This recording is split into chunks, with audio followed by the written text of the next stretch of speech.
તો અત્યારે હાલ એક મહત્વપૂર્ણ સમાચાર સામે આવી રહ્યા છે, તેની પર નજર કરીએ તો તમામ ઈજાગ્રસ્તોને સારવાર માટે હોસ્પિટલ ખસેડવામાં આવ્યા છે। અકસ્માતમાં 4ના મોત થયા છે, 25 જેટલા લોકો ઈજાગ્રસ્ત થયા હોવાનું માલુમ પડી રહ્યું છે। પૂનમ માડમ, પભુબા માણેક, મુળુભાઈ બેરા ઘટના સ્થળે પહોંચ્યા હોવાનું જાણવા મળી રહ્યું છે। તમામ ઈજાગ્રસ્તોને અત્યારે હાલ સારવાર માટે ખસેડવામાં આવ્યા છે। અકસ્માતની ઘટના દ્વારકાની ઘટના છે આ, કે જ્યાં 3 વાહનો વચ્ચે અકસ્માત થયો છે। ખૂબ જ ગંભીર અકસ્માત કે જેમાં 4 લોકોના મોત થયા છે, 25 જેટલા લોકો ઈજાગ્રસ્ત છે। અત્યારે હાલ જે માહિતી મળી રહી છે, 4 લોકોના મોત નીપજ્યા છે। આશા રાખીએ કે આંકડો ન વધે, પરંતુ જે અપડેટ મળી રહી છે આ મૃત્યુઆંક વધે તેવી શક્યતાઓ જોવા મળી રહી છે। દ્વારકાની આ ઘટના 3 વાહનો વચ્ચે ગમખ્વાર અકસ્માત સર્જાયો છે। દ્વારકાની આ ઘટના છે, દ્વારકામાં ભયાનક અકસ્માતની ઘટના સામે આવી છે।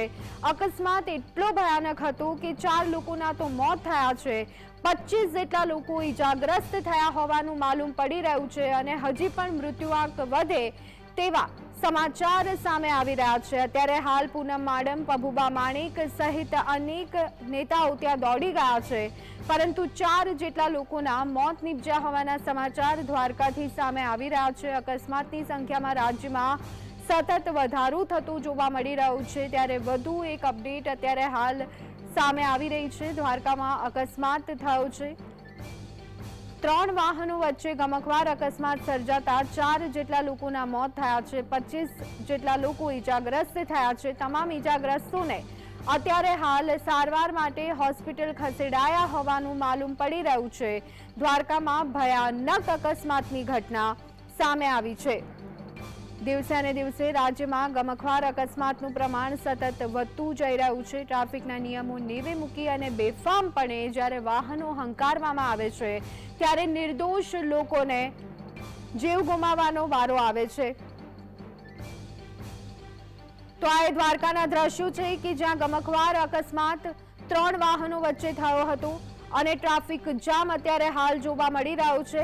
ગમખ્વાર અકસ્માત સર્જાતા 25 લોકોને ઈજાઓ પહોંચી છે, ત્યારે લોકોના ટોળે ટોળા અત્યારે હાલ ઉમટી પડ્યા છે। આ સંદર્ભે વધુ અપડેટ મેળવી લઈએ। અમારા સંવાદદાતા નારણ અમારી સાથે જોડાઈ ગયા છે। નારણ, દ્વારકામાં ગમખ્વાર અકસ્માતના સમાચાર, ભયાવહ અકસ્માત, 25 લોકો ઈજાગ્રસ્ત, 4ના મોત, શું વિગતો, કેવી રીતે થયો આ અકસ્માત?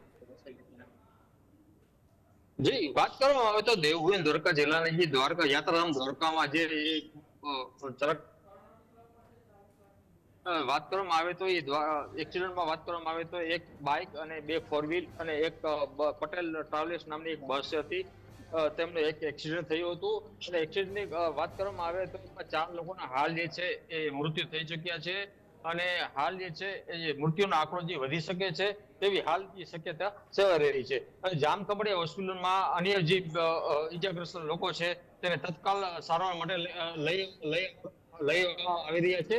અને આપણે હું દ્રશ્ય જ બતાવીશ કે જે 108 દ્વારા જે આપણે વાત કરવામાં આવે તો 108 ની જે ગાડી છે ત્યાંથી અન્ય જે દ્વારકાથી જે લોકો ઈજાગ્રસ્ત છે તેને હાલમાં જે છે જે જામખંભાળી હોસ્પિટલમાં તત્કાલમાં જ તેમને અહીંયા સારવાર માટે લઈ આવી રહ્યા છે।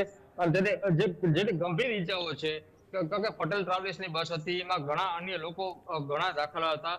અને વાત કરવામાં આવે તો જે બસમાં વધુ ને વધુ જે છે 30 થી 35 જેવા જે સવાર હતા અને એ બધાને હાલ જે છે નાની મોટી ઈજાઓ પહોંચી છે।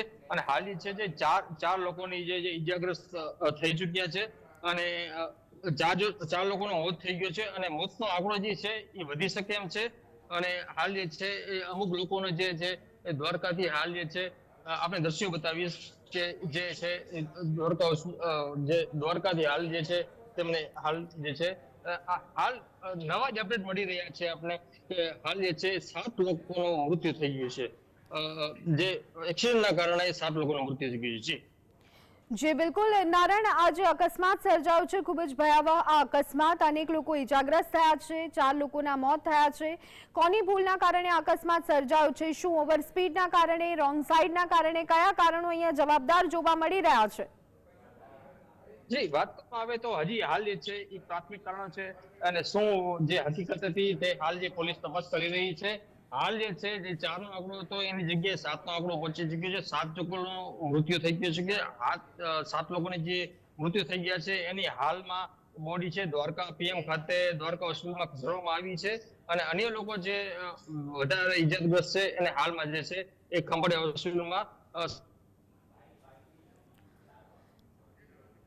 જી આભાર નારાયણ, અમારી સાથે જોડાવા બદલ. તો આજે ગમખ્વાર અકસ્માત દ્વારકામાં થયો છે, ભયાવહ અકસ્માત. તેમાં મૃત્યુઆંક હવે વધી અને 7નો આંકડો સામે આવી રહ્યો છે. 25 જેટલા લોકો ઈજાગ્રસ્ત થયા હોવાનું